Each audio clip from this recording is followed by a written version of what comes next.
आज हम स्टार्ट करने जा रहे हैं बाइनोमियल थ्योरम की जो सीरीज चल रही है उसका लेक्चर नंबर 3 है ये। तो इसके 2 लेक्चर जो हो चुके हैं, जिन लोगों ने नहीं देखे वो चैनल की प्लेलिस्ट में जाकर बाइनोमियल थ्योरम की प्लेलिस्ट में जाकर दोनों लेक्चर देख लें ताकि ये लेक्चर अच्छे से समझ में आ जाए। लेक्चर में हम बाइनोमियल थ्योरम की कुछ प्रॉपर्टी होती हैं, उन प्रॉपर्टी पर बेस्ड क्वेश्चन कैसे बनते हैं उनका डिस्कशन करेंगे और उन क्वेश्चंस को ट्रिक की सहायता से सॉल्व करने की कोशिश करेंगे। इस चैप्टर का ये लेक्चर नंबर 3 है। ये जो 2 लेक्चर हैं वो चैनल की प्लेलिस्ट में जाकर देख सकते हैं। इस लेक्चर में हम basic to exam level question तक का डिस्कशन करेंगे। ये लेक्चर हमारे सभी कॉम्पिटिटिव एग्जाम के लिए और डिफेंस एग्जाम के लिए बहुत ही महत्वपूर्ण है, जैसे एनडीए, एयरफोर्स, एक्स ग्रुप और नेवी के लिए, क्योंकि इसमें ट्रिक बेस्ड क्वेश्चन आते हैं जिनका डिस्कशन हम इस लेक्चर में करेंगे। इससे पहले लेक्चर शुरू करें, सेशन को लाइक कर देंगे अगर अच्छा लगेगा और अपने दोस्तों को शेयर भी करेंगे। चैनल को सब्सक्राइब कर देंगे, जो बेल आइकन होती है उसको भी क्लिक कर देंगे ताकि जब हम नेक्स्ट लेक्चर डालें, लेक्चर नंबर 4, तो आपके पास नोटिफिकेशन पहुंच जाए। तो हम प्रॉपर्टी ऑफ बाइनोमियल थ्योरम को देखते हैं। इसमें हम सबसे पहले कुछ कॉमन चीजें होती हैं उनको डिस्कस करेंगे, जैसे जो बाइनोमियल कोएफिशिएंट पढ़ा था हमने पिछले लेक्चर में, एनसीआर। तो इसको और दूसरे रूप में कैसे लिख सकते हैं उसका डिस्कशन भी कर लेते हैं, क्योंकि एग्जाम में काफी टाइम इसके दूसरे रूप में क्वेश्चन आ जाता है। जैसे एनसीआर को हम इस प्रकार ब्रैकेट लगा के भी लिखते हैं, जैसे ब्रैकेट लगा लिया और एन लिख दिया ऊपर, आर लिख दिया नीचे। इस प्रकार भी हम एनसीआर को लिख सकते हैं। और कैसे लिख सकते हैं, तो इसको हम एन यहाँ पे और आर यहाँ पे भी लिख सकते हैं। काफी टाइम एन नहीं भी लिखते हैं, हम डायरेक्ट सी आर भी लिख देते हैं। तो इस प्रकार भी एग्जाम में क्वेश्चन पूछ लिए जाते हैं हमसे कि डायरेक्ट एनसीआर लिख कर ना देकर इस फॉर्म में लिख देता है हमसे और कुछ चेंजेस करता है और वैल्यू किसी की पूछ देता है, तो इसे भी समझना जरूरी था। तो अब हम सबसे पहले एनसीआर का फार्मूला पढ़ेंगे। एनसीआर इज इक्वल टू होता है factorial n upon factorial r into factorial n minus r. इसका डिस्कशन भी हम पिछले लेक्चर में कर चुके हैं। अब जो शुरू होता है, यहाँ से शुरू होती है प्रॉपर्टी, मेन प्रॉपर्टी जो है इसकी, तो वो है कभी भी हमारे पास अगर एनसीआर दिया हुआ हो तो इसकी वैल्यू इक्वल होती है एनसी एन माइनस आर की, यानी ऊपर वाला सेम रखेंगे, नीचे जो है आर और एन, आर को एन माइनस आर लिख देंगे, तो दोनों बाइनोमियल कोएफिशिएंट जो है इनकी वैल्यू इक्वल होगी। तो हम इस प्रॉपर्टी को याद कर लेंगे, n C r is equal to n C n minus r. ये प्रॉपर्टी हो गई। तो इसकी सेकंड प्रॉपर्टी क्या है, तो इसकी सेकंड प्रॉपर्टी जो है वो है कि हम एन सी आर को, जैसे एन सी आर कभी लिखा दे देंगे, तो इसको हम किस प्रकार तोड़ के लिख सकते हैं। तो इसको हम सबसे पहले एन अपान आर लिखेंगे। जब एन अपान आर लिख देंगे तो ऊपर से -1 कर देंगे और नीचे से भी -1 करेंगे, तो ये बनेगा n minus one C r minus one. यानी जो क्वांटिटी हमने बाहर निकाल ली उसके बाद एन में -1 कर दिया और आर में -1। अगर इसमें और निकालना पड़ता, अगर हमें एन माइनस वन और आर माइनस वन की भी नीड पड़े, यानी निकालने की जरूरत पड़े, तो इसको भी निकाल सकते हैं। ये कैसे निकालेंगे? तो इसके लिए सबसे पहले जो n अपान आर लिखा है उसको लिखा रहने देंगे, यहाँ पे मल्टीपल का साइन लगाएंगे और n minus one upon r minus one लिखेंगे इनटू में, अब यहाँ पे n माइनस वन था तो n माइनस टू कर देंगे, n minus two C r minus two. तो इस प्रकार हम इसको और भी निकाल सकते हैं, अगर n माइनस टू की भी जरूरत पड़े हमें, n माइनस टू और r माइनस टू दोनों निकाल सकते हैं। यहाँ पे एक चीज ध्यान रखनी है कि हमारी दोनों क्वांटिटी साथ में बाहर निकलेंगी।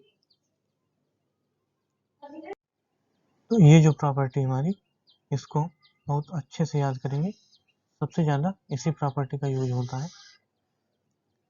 तो ये दो प्रॉपर्टी हो गई, एक प्रॉपर्टी ये, दूसरी ये हो गई। अब इसमें थर्ड प्रॉपर्टी क्या है? तो हमारी यहाँ पे जो थर्ड प्रॉपर्टी है वो है कि कोई भी दो कोएफिशिएंट NCA जो इक्वल टू NCB दिए हुए हैं, यानी कोई दो बाइनोमियल कोएफिशिएंट इक्वल दिए हुए हैं, तो ये कंडीशन सिर्फ तभी मान्य होगी जब ए और बी इक्वल हो, ए जो इक्वल टू बी हो, या ए और बी का सम n के इक्वल हो, ए प्लस बी जो इक्वल टू n हो। इस प्रॉपर्टी को भी हम अच्छे से याद करेंगे कि कोई भी दो बाइनोमियल कोएफिशिएंट तभी इक्वल होंगे जब यहाँ पे जो ए लिखा हुआ है A is equal to B हो, या A plus B is equal to n हो, ये जो n दिया हुआ है उसके इक्वल टू में आ जाए ए प्लस बी का सम। ये हो गई हमारी तीसरी प्रॉपर्टी। अब यहाँ पे चौथी प्रॉपर्टी क्या है? चौथी प्रॉपर्टी है कि अगर हम NCR और रेशियो NCR माइनस वन का रेशियो निकालें, तो इसका बहुत अच्छा फार्मूला निकल के आता है, n minus r plus one upon में आर, यानी NCR अपान में NCR माइनस वन का जो रेशियो निकल के आता है वो होता है n minus r plus one upon में आर। यहाँ पे c का टर्म नहीं आ रहा है, ये जो हमारा यहाँ पे c का टर्म नहीं आ रहा है, इसलिए प्रॉपर्टी हमारी बहुत ही महत्वपूर्ण है। ये हो गई हमारी चार प्रॉपर्टी। अब इसमें अगर हम एक पांचवी प्रॉपर्टी देखें, प्रॉपर्टी नंबर 5, तो ये होती है NCR plus NCR minus one equal to में n plus one C r. यहाँ पे n plus one C r है। इस प्रॉपर्टी को तो हम मोस्ट इम्पॉर्टेंट में टिक करेंगे, सबसे ज़्यादा यूज इसी प्रॉपर्टी का होता है इसमें, कि NCR plus NCR minus one equal to n plus one C r. यानी अगर हमें इसको याद करने का फंडा क्या है उसको समझते हैं, कि ऊपर वाला सेम हो, यानी n सेम हो दोनों में, नीचे वाले में एक का डिफरेंस हो, बीच में प्लस का साइन लिखा हो, तो हम ऊपर वाले में यानी n में एक जोड़ देंगे, नीचे जो r है ये, यानी बड़ा वाला टर्म, ये r था, ये r माइनस वन था, तो यहाँ पे हम बड़ा वाला टर्म पकड़ लेंगे। इन पांचों प्रॉपर्टी का रिवीजन करेंगे, फिर हम आगे बढ़ेंगे। हमारी पांचों प्रॉपर्टी लिखी हुई है यहाँ पे, इनको हम अच्छे से याद कर लेंगे। पहली प्रॉपर्टी हमारी है NCR is equal to NC n minus r, यानी दोनों बाइनोमियल कोएफिशिएंट की वैल्यू इक्वल होगी। यहाँ पे r के प्लेस पे हम n माइनस आर कर देंगे, तब भी इक्वल होगी। दूसरी प्रॉपर्टी है NCR को हम तोड़ना चाहें तो n अपान आर लिखेंगे, दोनों टर्म साथ में बाहर आते हैं, एक एक करके नहीं आता है। तो जब ये बाहर आ जाएंगे तो यहाँ पे n minus one C r minus one कर देंगे। अगर हमें n माइनस वन और r माइनस वन भी निकालना पड़े तो ऐसे करेंगे, n upon r n minus one upon r minus one, यहाँ पे n-1 के प्लेस पे n-2 कर देंगे, यानी -1 और करेंगे तो n-2 CR-2 बन जाएगा। ऐसे ही दो बाइनोमियल कोएफिशिएंट दिए हुए हों और कहे कि इक्वल कब होंगे, तो इक्वल होंगे अगर a और b की वैल्यू इक्वल हो या a और b का सम n के बराबर आ जाए। अगर दो बाइनोमियल कोएफिशिएंट लिखे हुए हैं NCR अपान NCR-1, इनका रेशियो होता है n-r + 1 अपान r। ऐसे ही पांचवी प्रॉपर्टी है NCR प्लस NC n-r, यहाँ पे n-r नहीं होगा, ये होगा r-1। तो इसको याद करने की ट्रिक क्या बताई थी हमने कि जब ऊपर वाले दोनों सेम हो और नीचे वाले में एक का अंतर हो तभी हम इस प्रॉपर्टी को लगा पाएंगे। तो इसमें क्या करेंगे, ऊपर वाले में एक ऐड कर देंगे, नीचे क्या करेंगे, बड़ा वाला पकड़ लेंगे, तो बन जाएगा n+1 CR। तो अब हम इन प्रॉपर्टी पे बेस्ड जो क्वेश्चन बनते हैं उनको डिस्कस करेंगे। ये दो क्वेश्चन दिए हुए हैं जो प्रॉपर्टी 2 पर बेस्ड है। तो लगभग इसी प्रकार के क्वेश्चन प्रॉपर्टी 2 पर बनते हैं, इनको हम डिस्कस करते हैं। जैसे हमसे पूछे value of 15C4 upon 13C2, तो इसकी वैल्यू निकालने के लिए हम एक चीज देखें, यहाँ पे 15 दिया हुआ है, यहाँ पे 4 और नीचे जो है तो यहाँ पे 13 है, यहाँ पे 2 है। तो अगर इसे हम एक्सपेंड करेंगे यानी फार्मूले से लगाएंगे तो काफी लंबा आंसर आएगा।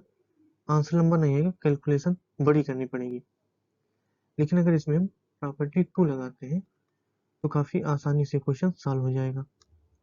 तो प्रॉपर्टी 2 लगाएंगे ना, तो यहाँ पे पहले हम 15/4 लिखेंगे, फिर ऊपर 1 माइनस करेंगे तो बचेगा 14C3, नीचे भी -1 करेंगे तो 14C3 आएगा। नीचे वाले को हम ऐसे ही लिखा रहने देंगे 13C2, नीचे वाले में कुछ छेड़छाड़ नहीं करेंगे हम। यहाँ पे 15/4 आ गया, लेकिन हमें 13C2 लाना है तो एक बार और इसे खोलेंगे, जो आएगा यहाँ पे इंटू 14/3, इंटू में आएगा, यहाँ पे -1 करेंगे तो आएगा 13, यहाँ पे जब -1 करेंगे 3 में तब आएगा 2, और नीचे हमारा क्या दिया हुआ था 13C2। तो यहाँ से हमें 13C2 टर्म कैंसिल होते हुए दिख जाएंगे। यहाँ से 3 5 या 15, 2 2 या 4, 2 7 या 14, यहाँ से जो हमारा आंसर आएगा वो होगा 35/2। इस प्रकार हम प्रॉपर्टी 2 से इस क्वेश्चन को आसानी से सॉल्व कर पा रहे हैं। नहीं तो अगर हम 14C यहाँ पे 15C4 की वैल्यू निकालते और 13C2 की वैल्यू निकालते फिर कैंसिल करते तो काफी लंबा क्वेश्चन बन जाता। लेकिन हमने प्रॉपर्टी लगा के 13C2 को डायरेक्ट कैंसिल कर दिया और अपने आंसर को निकाल लिया। इसी प्रकार क्वेश्चन नंबर 2 है, ये भी प्रॉपर्टी 2 पे बेस्ड है। यहाँ पे दिया हुआ है 8C5 is equal to AB into 6C3, यानी हमें 8C5 से 6C3 तक पहुंचना है, इसका यूज करके, प्रॉपर्टी का यूज करके, और हमें A और B की वैल्यू यानी A इंटू B की वैल्यू पता चल जाएगी। तो यहाँ पे हम 8/5 लिखेंगे, तो यहाँ पे बनेगा 8 - 1 7 C4, 5 - 1 करेंगे 4 आएगा। तो यहाँ पे आ रहा 6C3, तो इसको हम 7C4 को एक बार और खोलेंगे भी, यहाँ से यहीं पे खोल लेते हैं। तो जब 7C4 को खोलेंगे तो आएगा 6 नहीं 7 आएगा, यहाँ पे आएगा 7/4 जो लिखा हुआ है 7/4 इंटू 7 - 1 6 C4 - 1, तो यहाँ पे आएगा 3। तो अब अगर हम देखें तो जो हमारा इस साइड में लिखा हुआ था AB इंटू 6c3, तो यहाँ पर भी हम इसे लिख लेते हैं AB इंटू 6c3। यहाँ पर हमें AB का मल्टीपल बताना था, यानी AB का गुणनफल कितना आएगा, प्रोडक्ट बताना था। तो यहाँ पे A इंटू बी क्या था, 6c3 का कोएफिशिएंट था, और यहाँ पर 6c3 का कोएफिशिएंट कितना है, तो वो ये है। तो हम ये इक्वल टू ये कर देंगे, हमारा आंसर आ जाएगा। यहाँ से आएगा 8/5 into 7/4 equal to A into B. तो यहाँ से कुछ टर्म कैंसिल होंगे, 4 2 जा 8। तो यहाँ से जो ए बी की वैल्यू आएगी, ए बी इक्वल टू आएगा 14/5। इस प्रकार प्रॉपर्टी 2 का यूज करके हम आसानी से क्वेश्चन को सॉल्व कर सकते हैं। ये हो गई हमारी प्रॉपर्टी 2 का यूज। ऐसे ही जो हमारी प्रॉपर्टी थी, प्रॉपर्टी नंबर, क्वेश्चन नंबर 3 है, if 17c4r is equal to 17cr plus 2 then value of r। यानी हमसे पूछ रहा है कि जो दो बाइनोमियल कोएफिशिएंट है वो इक्वल है, तो जो r है इसकी वैल्यू क्या होगी। ये हमारी प्रॉपर्टी नंबर 3 पे बेस्ड क्वेश्चन है। तो इसमें हम क्या करेंगे, तो एक तो कंडीशन थी a इक्वल टू बी हो या a plus B equal to n हो, तो हम दोनों को यहाँ पे लगाएंगे। तो सबसे पहले a इक्वल टू बी लिखेंगे, तो आएगा 4r equal to r plus 2। यहाँ से आएगा 3r इक्वल टू 2, तो r की वैल्यू यहाँ से आएगी 2/3। अगर हम a plus B equal to n वाली प्रॉपर्टी लगाएं, तो यहाँ से आएगा 4r plus r plus 2 equal to में क्या आएगा, यहाँ से 4r प्लस r प्लस 2, तो n क्या है, यहाँ पे 17 है, तो n के प्लेस पे 17 रखेंगे, तो आ जाएगा 17। इसको अब सॉल्व करेंगे तो आएगा 5r इक्वल टू 17 माइनस 2, तो बचेगा 15। यहाँ से r की वैल्यू आएगी 3। तो हमारा इसमें कौन सा आंसर करेक्ट होगा, तो वो आंसर करेक्ट जो होगा वो होगा r इक्वल टू 3। क्यों होगा, क्योंकि r की वैल्यू जो होती है वो फ्रैक्शन नहीं हो सकती, r हमेशा बिलोंग करेगा होल नंबर को। होल नंबर कौन से होते हैं, 0 से चालू होते हैं, और 1, 2, 3 ये होल नंबर होते हैं। इसीलिए हम r इक्वल टू 2/3 को रिजेक्ट कर देंगे और r इक्वल टू 3 को आंसर मानेंगे। प्रॉपर्टी नंबर 3 पे एक क्वेश्चन और आता है, जैसे if NC10 is equal to NC15 then value of 27Cn। यानी इसमें हमसे कह रहा है कि अगर NC10 और NC15 दोनों बाइनोमियल कोएफिशिएंट है और ये इक्वल है, तो वैल्यू बतानी है हमें 27Cn की। यहाँ पे अगर हमें जो वैल्यू बतानी है तो वो है 27Cn। तो इसमें वेरिएबल कितना है, यानी हमें किसकी वैल्यू ज्ञात करनी है, तो 27Cn में अगर n की वैल्यू हमें पता चल जाए तो हम इसका आंसर बता पाएंगे। तो n की वैल्यू हम कहाँ से निकालेंगे, ये तो n की वैल्यू हम यहाँ से निकालेंगे। कौन सी प्रॉपर्टी लगाएंगे, तो यहाँ पे ये तो इक्वल दिए नहीं है, यानी कुछ तो हुआ होगा इसलिए इक्वल नहीं है। इक्वल नहीं है तो यहाँ पे जरूर एक प्रॉपर्टी का यूज हुआ होगा, वो कौन सी है, NCR इक्वल टू NC(n-r), जो हमने सबसे पहली पढ़ी थी। इस प्रॉपर्टी का यूज हुआ होगा, क्योंकि यहाँ पे r n-r इक्वल नहीं है, फिर भी इनके आंसर सेम आते हैं। ऐसा क्यों होता है, अभी इसमें डिस्कस करेंगे हम। यहाँ पे हम प्रॉपर्टी लगाएंगे a plus B is equal to n वाली। यहाँ पे 10 आएगा, यहाँ पे 15, तो आएगा 10 plus 15 is equal to n की वैल्यू n ही है, n लिखेंगे। यहाँ से n इज इक्वल टू आएगा 25। जब n की वैल्यू 25 आ जाएगी, इसका यूज हम कहाँ पर करेंगे? इसका यूज हम इसमें n के प्लेस पे करेंगे। जब हम इस n की वैल्यू को इसमें पुट कर देंगे तो हमें 27C 25 की वैल्यू पता चल जाएगी। तो हमें क्या निकालना है यहाँ से? 27C 25। तो यहाँ पे हम प्रॉपर्टी लगा सकते हैं NCR is equal to NCN-R। ये हमारा बन जाएगा 27C 27 माइनस 25 तो 2 आएगा, क्योंकि n माइनस आर होता है। यहाँ पे आएगा, यहाँ पे n माइनस आर होता है ये, तो यहाँ पे n ये है, r ये है, यहाँ पे आएगा 27C n माइनस आर, तो 27 माइनस 25 तो 2 आएगा। तो अब ये दोनों जो बाइनोमियल कोएफिशिएंट की वैल्यू है ये इक्वल होगी, क्योंकि यहाँ पे ये प्रॉपर्टी हमारी काम करेगी, इसीलिए यहाँ पे दोनों इक्वल थे, जबकि यहाँ पे भिन्न भिन्न थे। यानी जो 10 और 15 है ये डिफरेंट है, फिर भी इनकी जो बाइनोमियल कोएफिशिएंट की वैल्यू है वो सेम आएगी। तो हम इसको सॉल्व करेंगे 27C2 को।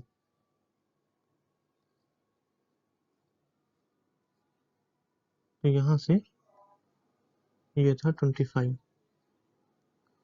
तो 27C2 को हम डायरेक्ट ट्रिक से सॉल्व कर सकते हैं।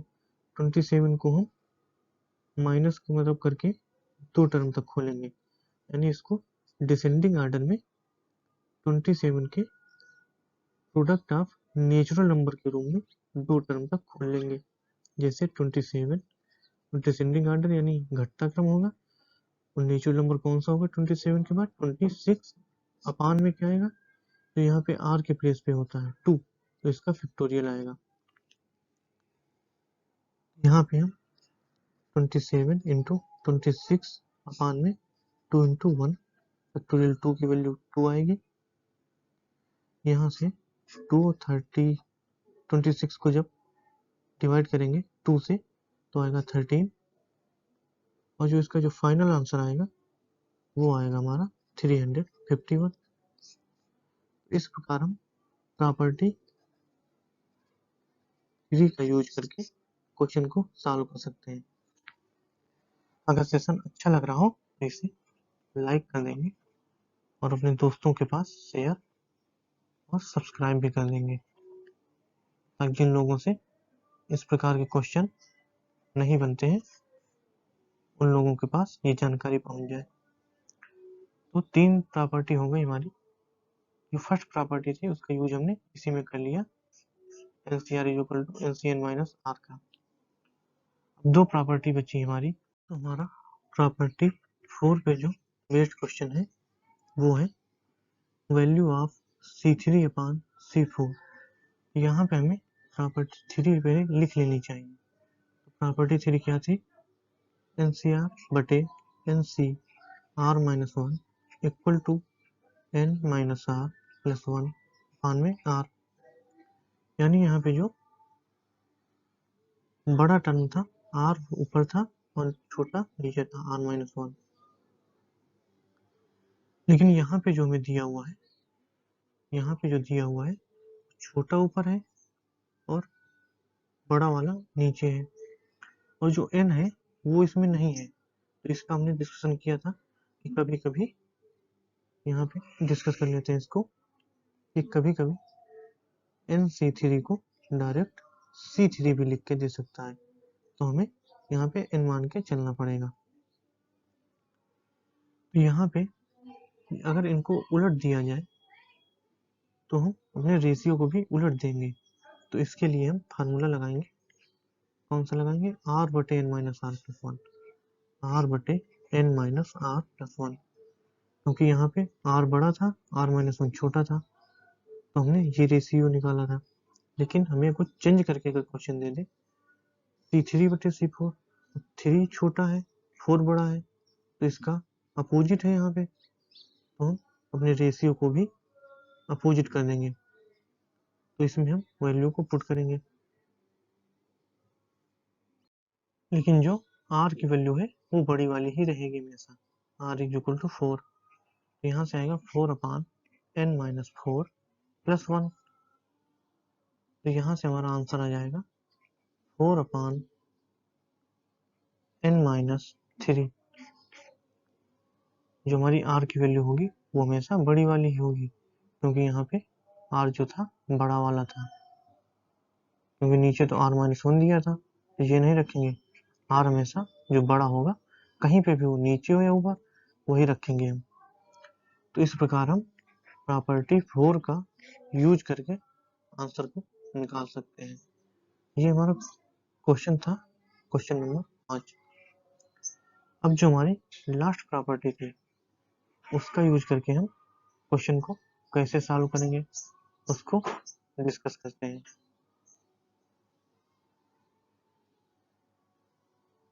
इसमें हमारा प्रॉपर्टी 5 पे जो बेस्ड क्वेश्चन है वो है इफ r की वैल्यू जो है 2 और n के बीच में है या उसके इक्वल में है। यहाँ पे n जो है इक्वल का साइन लगा लेंगे।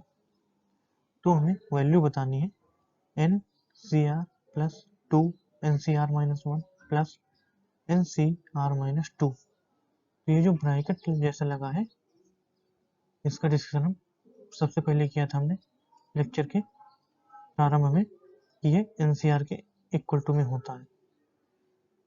तो इसे अगर हम सबसे पहले अच्छे से लिखें तो इसे हम लिखेंगे NCR प्लस ये 2 NCR-1 है, तो इसे हम अलग अलग कर देंगे, प्लस में NCR-1 प्लस NCR-1, यानी यहाँ पे 2 NCR-1 थे तो हमने अलग अलग लिख लिया दोनों को, और यहाँ पे प्लस में NCR-2 लिखेंगे। ये जो ब्रैकेट जैसा होता है ये NCR-2 का साइन होता है। तो अगर हम इसको सॉल्व करें तो इसमें हमें प्रॉपर्टी नंबर 5 का यूज होते दिखेगा। कैसे दिखेगा? हमने प्रॉपर्टी 5 में पढ़ा था कि जब भी ऊपर वाला सेम हो, नीचे वाले में एक का अंतर हो, तो यहाँ पे कोई भी गुणांक नहीं दिया होना चाहिए, जैसे 3 हो यहाँ पे 4 हो, तो ये नहीं होगा। तो हम क्या करेंगे, ऊपर वाला सेम हो, n सेम हो, नीचे वाले में एक का अंतर हो, तो हम डायरेक्ट ऊपर वाले में यानी n में एक ऐड कर देंगे, n+1 c, नीचे वाले में यानी r और r-1 में बड़ा वाला लिखेंगे, तो यहाँ पे आएगा r। अगर इसमें देखें तो इसमें क्या होगा, n ऊपर वाला सेम है दोनों में, नीचे वाले में r-1 और r-2 में एक का डिफरेंस हो, तो क्या करेंगे, यहाँ पर भी सेम कंडीशन लगेगी, प्लस में ऊपर वाले में यानी n में एक ऐड करेंगे तो n+1 आएगा, c नीचे वाले में बड़ा वाला लेंगे तो बड़ा कौन सा है, r-1 बड़ा है, r-2 छोटा है, तो r-1 लिखेंगे। तो हमें यहाँ पर एक बार और प्रॉपर्टी लगती दिख रही है, क्योंकि जो n+1 CR और n+1 CR-1 है, इसमें n+1 यानी ऊपर वाला सेम है, नीचे r और r-1 है, नीचे एक का डिफरेंस है। तो इसमें हम एक बार और प्रॉपर्टी का यूज करेंगे, तो क्या करेंगे, ऊपर वाले में एक को ऐड करेंगे, एक ऐड करेंगे, n+2 हो जाएगा, नीचे क्या करेंगे, बड़े वाले को लिखेंगे यानी r, और r-1 में r बड़ा है तो r को लिख देंगे, तो आ जाएगा n+2 CR। इस प्रकार हम इस क्वेश्चन को भी सॉल्व कर सकते हैं। अगर हमें वो ऑप्शन दिए हुए हैं और उसमें इस प्रकार का नोटेशन नहीं बना दिख रहा है, तो इसे हम ऐसे भी लिख देंगे n+2 और यहाँ पे r। इस प्रकार का नोटेशन भी यूज किया जा सकता है। जो प्रॉपर्टी नंबर 5 पे क्वेश्चन बनते हैं वो इसी प्रकार के बनते हैं। इसमें हमें ध्यान रखना है कि सबसे पहले हमें नोटेशन का ध्यान रखना है कि इसमें किस प्रकार का नोटेशन यूज हो रहा है। और यहाँ पे अगर यही क्वेश्चन आ जाए शायद, तो यहाँ पे पहले इसको जो गुणांक में दिया हो नंबर कोई, तो उसको अलग अलग तोड़ने की कोशिश करेंगे। फिर हम क्वेश्चन को सॉल्व करेंगे कि कौन सी प्रॉपर्टी लगेगी इसमें।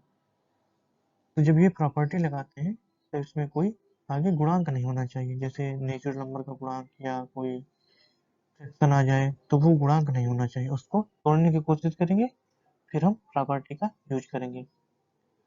इसीलिए प्रॉपर्टी नंबर 5 और जो हमने प्रॉपर्टी नंबर सेट 2 पढ़ी थी उसका बहुत ज़्यादा यूज होता है और उस पर सबसे ज़्यादा क्वेश्चन भी बनते हैं। वही बात है, अगर सेशन अच्छा लगा हो तो इसे लाइक ज़रूर कर देंगे और अपने दोस्तों के साथ शेयर करेंगे, ताकि जिन लोगों के पास इस प्रकार के क्वेश्चंस की जानकारी नहीं है या उनसे इस प्रकार के क्वेश्चन नहीं बनते हैं, उनके पास भी ये जानकारी पहुंचे। और चैनल को सब्सक्राइब भी जरूर कर देंगे और सब्सक्राइब के साथ साथ जो बेल आइकन होता है उसे भी क्लिक कर देंगे, ताकि जब हम बायनोमियल थ्योरम की सीरीज का लेक्चर 4 डालें या और नेक्स्ट लेक्चर डालें तो सबसे पहले आपके पास जानकारी पहुंच जाए।